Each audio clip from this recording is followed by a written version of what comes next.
Hey peeps, welcome to TalkersGeeks.com Video Game Flashback. Justin here, back with another episode, and today we're going to be taking a look at WWF Rage in the Cage, what came out for the Sega CD.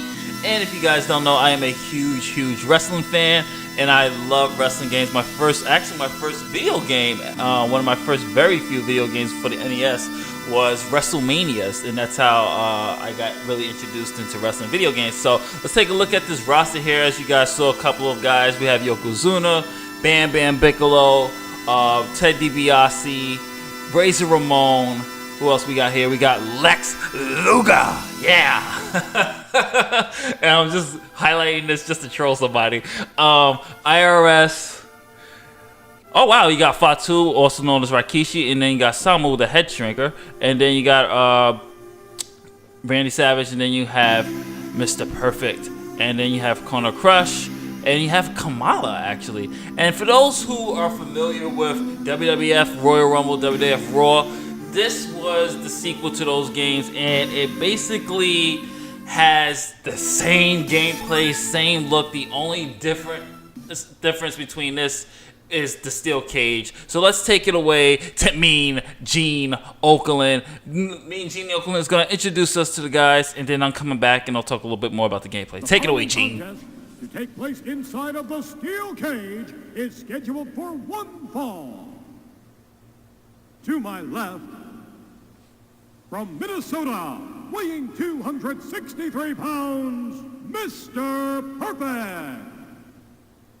Do you really think you can handle the most perfect wrestler there is?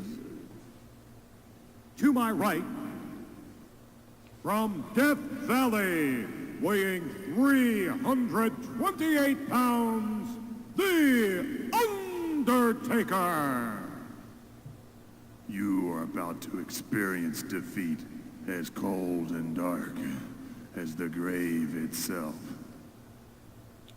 All right, so now we're going to get started here after the introductions, and that's one of the major differences as well, is that they have wrestler introductions with Mean Gene, voices from the wrestlers that do a couple of quotes and taunts. So that was just really starting to become the beginning. Since this was actually on CD, they were able to include those sound bites. But as you can see here, if you played Raw, if you played Royal Rumble, gameplay is still the same to execute moves, put them in the grapple, button mash.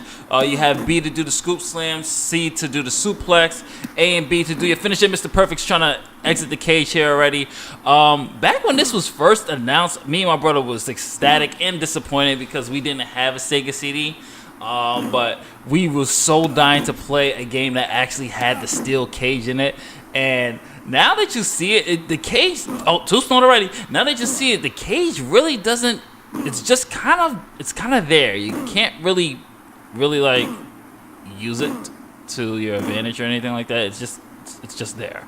And believe it or not, it took us a long time to figure out how to escape the cage, but from a gameplay standpoint, it's still the same solid gameplay that you find from Raw or Royal Rumble. And believe it or not, I don't even think this took time to really develop, because the gameplay, the core, the look of everything is still here. Undertaker still looks the same. Mr. Perfect still looks the same from the Royal Rumble, from the Super Nintendo. All the animations and characters, the crowd, everything's there. I think they just kind of added a cage and voiceover work. It shouldn't have taken long to develop this one. And another tombstone by The Undertaker.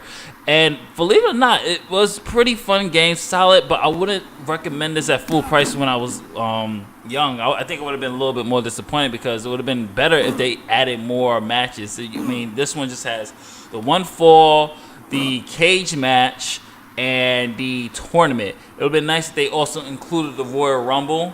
That would have been a nice addition in there to make you feel like you had some more features in here. But that is our look at Rage in the Cage. This is Justin from TalkersGeeks.com saying later days. I will catch you guys on the next one. The winner is The Undertaker. Yeah. Peace.